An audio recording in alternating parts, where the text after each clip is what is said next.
Hallo und willkommen zu unserer Serie Mein Laptop von innen. Hier möchte ich euch in einem schnellen Überblick zeigen, wie ihr den Akku tauscht und wie ihr an die wichtigsten Komponenten herankommt, wie SSD, RAM, Lüfter. Ich zeige euch dabei das Innenleben des Laptops. Ich zeige euch auch, was es an Tipps und Tricks noch gibt, was ihr vielleicht beachten müsst und dass es im Grunde genommen nicht so schwer ist, einen Laptop aufzuschrauben und an die einzelnen Komponenten heranzukommen. Legen wir los!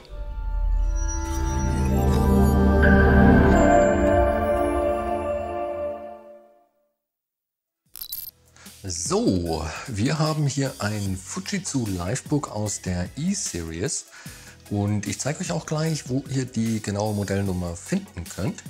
Aber zuallererst stellen wir mal sicher, dass das Laptop nicht mehr mit dem Ladekabel verbunden ist.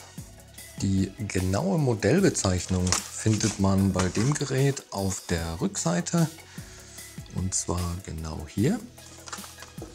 Und mit dieser Nummer findet ihr super einfach alle Ersatzteile direkt für dieses Modell bei uns im Shop.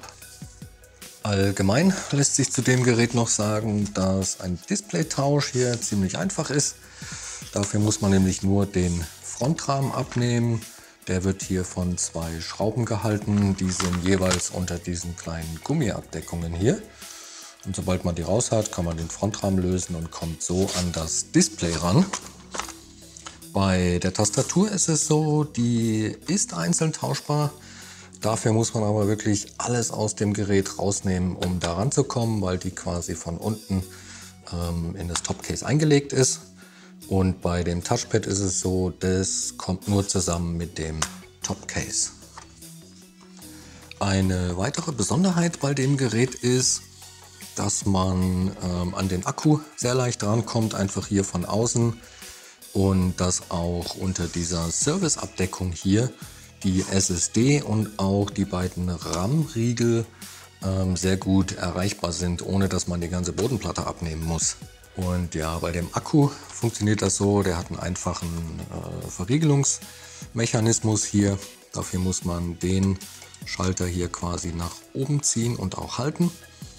Und dann kann man hier drüben, wenn man das nach außen zieht, entriegeln. Und dann kann man so einfach den Akku aus dem Gerät nehmen und gegebenenfalls auch tauschen. Die Serviceabdeckung hier drüben, die wird nur von 3 Schrauben gehalten, nämlich den 3. Und wenn man die raus hat, kann man hier, das sind übrigens kurze Schrauben, falls man noch mehr macht, sollte man die getrennt aufbewahren. Und dann kann man einfach hier drunter gehen und die nach oben hin abhebeln.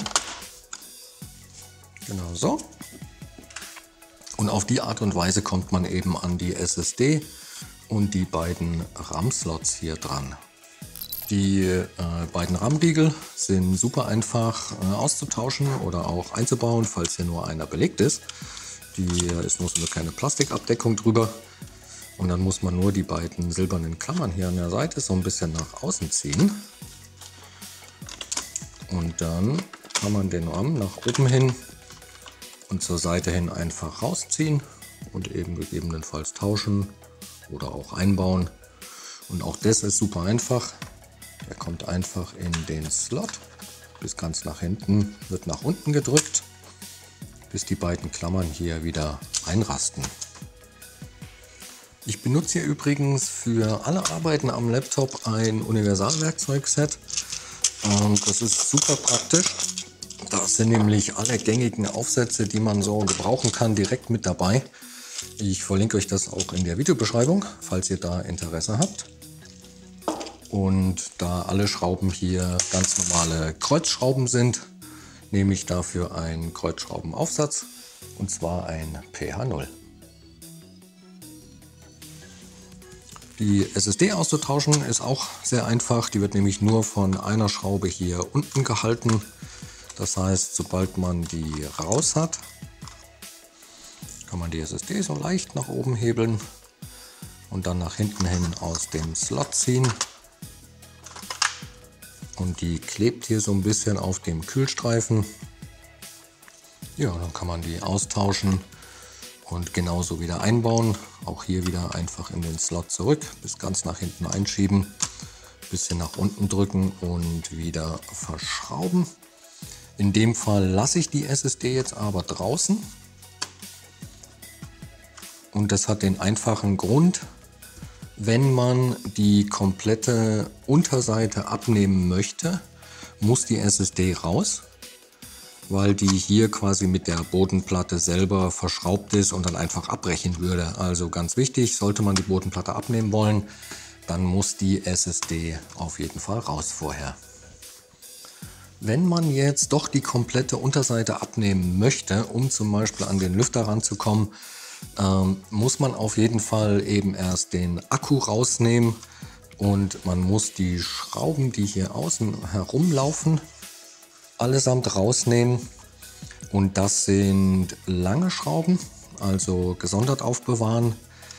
Und die Schrauben von der Abdeckung, die 3 Schrauben hier und auch die Schrauben, die hier unter dem Akku noch sitzen, das sind kurze Schrauben, also auch die getrennt aufbewahren. Und es gibt nochmal eine dritte Schraubenlänge und Art. Und das ist einmal diese hier unter der Serviceabdeckung und auch diese hier. Auch die auf jeden Fall getrennt aufbewahren, damit man nachher weiß, wo was hinkommt. Wenn man dann alle Schrauben gelöst hat und hier ist es so, dass die Unterseite auch hauptsächlich von den Schrauben gehalten wird, dann kann man hier vielleicht die Verbindungslinie sehen, hoffe ich. Die läuft hier entlang. Da ist quasi die Unterseite mit dem Gerät verbunden, auch hier auf der Rückseite. Und da nehme ich zum Öffnen einen dünnen, flachen Metallgegenstand. Und dann versuche ich einfach eine Öffnung zwischen Unterseite und Gerät zu finden. Und das dann so ein bisschen nach oben zu hebeln. Das knackt manchmal ein bisschen lauter, das ist aber normal. Das sind nur die Einraststellen. Und im Normalfall, jetzt wie man hier schon gut sehen kann, man kann da relativ früh schon mit den Fingern drunter greifen und das mit ein bisschen Wippen und Wackeln einfach abziehen. Sollte das jetzt mal nicht so gut gehen und das alles ein bisschen fester sitzen, dann arbeitet man sich im Grunde genommen mit der gleichen Technik, eine Öffnung schaffen und nach oben hebeln, einmal um das Gerät herum, auch auf der Rückseite. Und dann kann man, wie gesagt, irgendwann die Unterseite einfach nach oben hin abhebeln.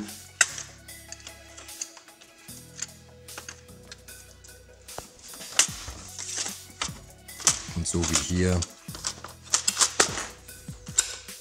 dann einfach abnehmen. Und so sieht das Ganze dann von innen aus. Und so sieht das Gerät von innen aus. Und was man hier jetzt noch sehen kann, ist eben einmal das WLAN-Modul hier drüben und den Lüfter und den Heatsink. Und das ist übrigens hier noch für ein LTE-Modul ein Slot, den man bestücken könnte. Und ja, der Lüfter lässt sich hier bei dem Gerät auch einzeln tauschen. Und der wird auch nur von diesen beiden Schrauben hier gehalten. Die müssen raus. Und hier sehen wir noch das Lüfterkabel. Auch das muss man trennen. Da würde ich jetzt eher nicht an diesen dünnen Kabeln hier ziehen, sondern eher versuchen, den Stecker seitlich zu greifen und dann nach hinten hin rauszuziehen.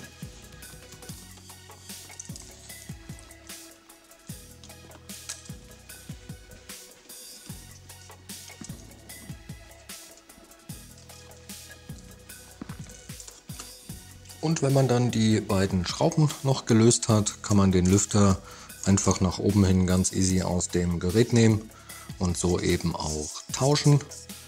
Und beim neuen Lüfter, je nachdem wie jetzt hier dieses Kabel gedreht ist und man nicht weiß, wie das reinkommt, auf einer Seite des Steckers kann man die Kontakte sehen. Und die zeigen bei dem Modell beim Wiederverbinden nach unten. Und ich verbinde den auch zuerst. Dann vergisst man das nämlich am Ende nicht und das wäre natürlich nicht so prickelnd. Und da einfach nur schauen, dass man den wirklich bis ganz zum Anschlag wieder reinschiebt, dass der dann am Ende auch wieder richtig arbeitet. Ja, und dann muss man den Lüfter nur noch wieder auf die Gewinde legen und verschrauben und ja, super schnell und einfach hier den Lüfter auszutauschen. Ja, und in dem Fall ist der jetzt tatsächlich noch nicht so ganz drin. Ich probiere den jetzt mal hier mit einer kleinen Hilfe ein bisschen reinzudrücken. Genau. Der muss nämlich tatsächlich wirklich bis zum Anschlag hier drin sitzen. Auf beiden Seiten.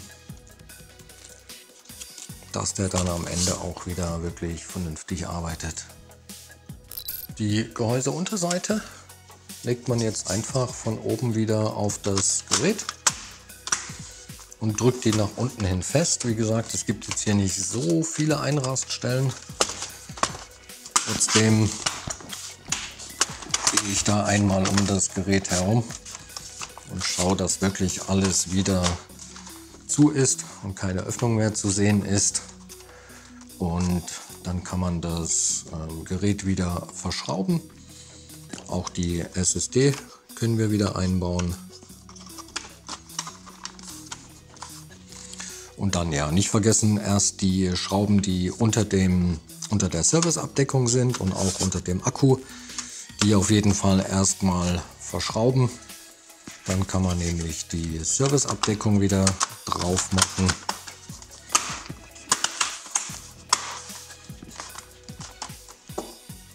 Dann kommt auch der Akku wieder in seine Position und der wird genauso verriegelt wie entriegelt. Einfach nach oben und den Stecker hier rüber.